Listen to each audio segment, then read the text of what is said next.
cities in the country, Cork is experiencing population growth, which means an increased demand for public housing. And what that means for Cork Corporation is a bottleneck where some 1,800 families cram a waiting list for public housing. So, for a young married couple on low income, the immediate hopes of getting corporation housing are slim. The result is that many families look to the city's private flats, where rents are high and living conditions often cramped. Their eventual prospects of owning a private home are limited by soaring house prices. But in time, there's the chance of a corporation flat if their families are large enough and their incomes are sufficiently low. For others, the city provides houses, and altogether some 8,000 families rent corporation accommodation. To meet the growth in demand, schemes like the Knocknaheeny estate were built in the early 1970s. They offered improved standards and conditions, yet the accommodation they provide is inadequate to meet the pressures of today's housing needs.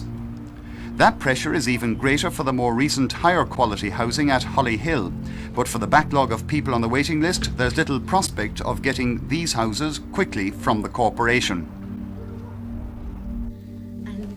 On the waiting list is Linda Hayes, who lives in a 5th-storey attic flat in the centre of Cork City. Linda has one child and she's pregnant again.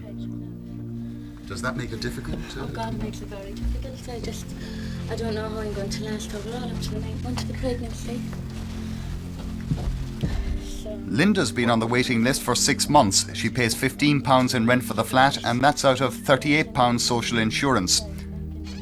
Her husband Robert is 17 years of age and unemployed. Well, I've been here for the last 6 months, and the condition of the place has been very good, you know. We've no washing facilities. All we have is a shower. We've no place to dry the clothes. The rent we're paying is ridiculous, £15 rent out of £38 social insurance, you know. And the only heating we have is the gas well, which is very unhealthy, you know. We have no running water in the sink. We have a toilet of our own, but in such a good condition. There's only partition put up between the one room. Drafts inside in the bedroom. We have no window that we can open. I mean, it is too small for the three of us here. I can't. I just don't know what we're going to do. My nerves are going to get very bad over it. Like, we have no scope at all. The child is going to be wild because you have nowhere to go. Like, I mean, we're heavy to go. You have nowhere to play. I mean, he's toddling around the place. The main place is going. The minute the door opens, out the door with 8 flights of stairs. I mean, it's ridiculous. I mean, the first thing he'll do is go for the stairs. We haven't a chance. Like, I don't know what we're going to do.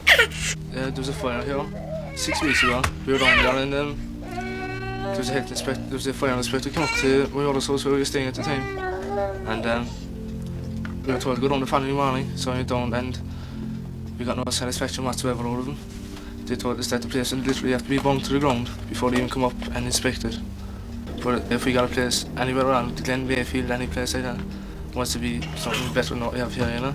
We take a place anywhere. We're not fussy. I mean, we're not grand or anything. We can't afford to say we are, but we would take a place anywhere. It'd be much better than what we have to put up with here.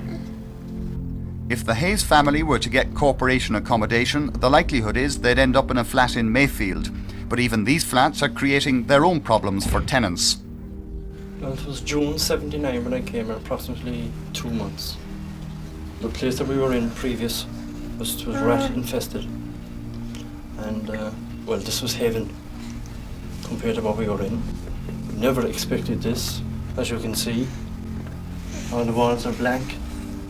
T1 signature on the clothes. Our clothes are all destroyed.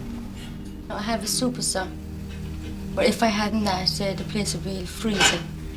But I have the central heating, but it doesn't work properly. And I'm paying £4 a week for the central heating, but it doesn't work. I'll show you, and there's an awful lot of noise.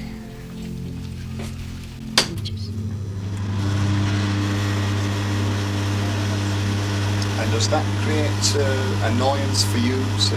Yes, it does, and I get a fierce headache from it. You know, and the kids are screaming as well, you know, so I have to turn it off. I just can't leave it on.